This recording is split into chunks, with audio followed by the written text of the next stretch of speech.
So as a coach, do you address the bad habit first or the good habit first?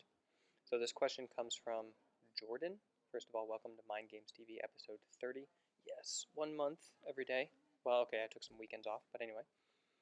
Jordan asks, he's commenting on the TSM Legends video I made about communication between Loco and Reggie's style of coaching, or communication, and coaching, although I'm not sure I would call it coaching. Well, Loco's is great. And he asks this, or she, could be a guy, could be a girl. Sorry, Jordan, you have a unisex name. Is there anything to it when it comes to the order of addressing things, i.e. good habit, address bad habit, or how to fix a good habit, and so on, addressing all the good habits first, and then the second, or like mixing and matching, like how do you do it? Okay, so first of all, the thing you have to understand is that this is part of the art of coaching. And the most important thing as a coach is to build self-awareness and to keep the athlete receptive to criticism. Okay, there's these stages of change for behavior. You want to change a habit, this is a big deal. You don't just tell people something like, okay, let's say you have a habit. You like eating sugar, or you go to bed at 12 or something. Let's say that you know that it's killing you and you know that you're going to die because of this habit, and yet you keep doing it, smoking, for example. So don't think for a second that as a coach you can tell somebody that this is a good habit and this is a bad habit, and that results in behavior change. Okay? Information sharing is not coaching. Coaching is when you try to help people change their habits um, through behavioral change. Like, and that's what I'm going to get into in this video. But my point is that information sharing is not a really big part of this behavioral change. Okay? So whether or not it's a good habit or a bad habit, like the player probably already knows it's a bad habit. Okay, self-awareness is key, and reception to criticism, reception to change. So you have these stages of change, and it's like awareness that, or not awareness that you have a problem. So you don't think you have a problem. Then there's awareness that you have a problem, and then there's let's see if I can just remember these off the top of my head. And then there's like preparing to change, or willingness to change, preparing to change, and then changing, and then maintenance.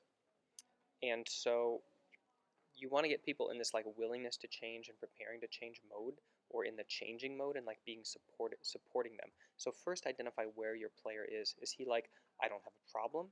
Okay, then information sharing might be good, you know. These are all the 7,000 places you messed up.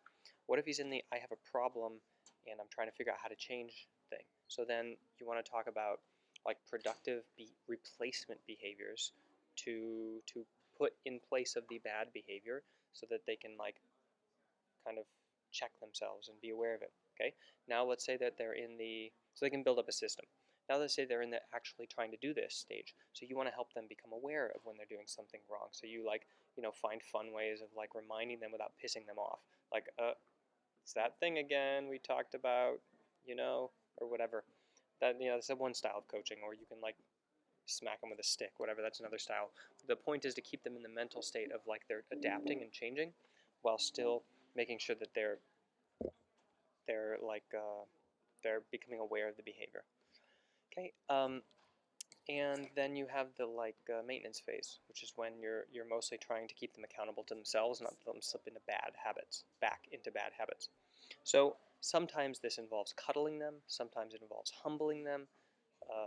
Eventually, it just involves getting them to listen and keeping them self-aware and receptive to criticism from themselves, not just from other people, criticizing themselves, which is something really hard sometimes. Sometimes you have to build people up so that they can tear themselves down. So that is my answer on like whether or not you should address good habits or bad habits first. The answer is it depends. I moved out of the sun, by the way. I don't know if you saw yesterday's video, but this one was shot a couple minutes later, and here I am with a nicer backdrop. Third floor, baby. Okay.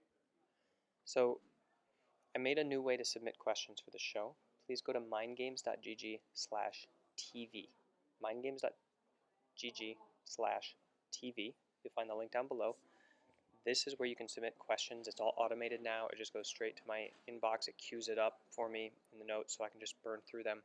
I might even be able to start doing like 3 or more questions a show if we get enough of them. So totally come and ask your question. You don't need to be a member and logged in, although, of course, if you are a member and logged in, then it, like, fills out part of the form for you already. Way to go, you guys. But anyway, mindgames.gg/TV.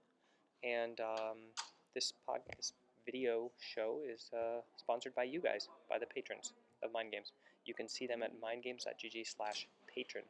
So see who they are, give them a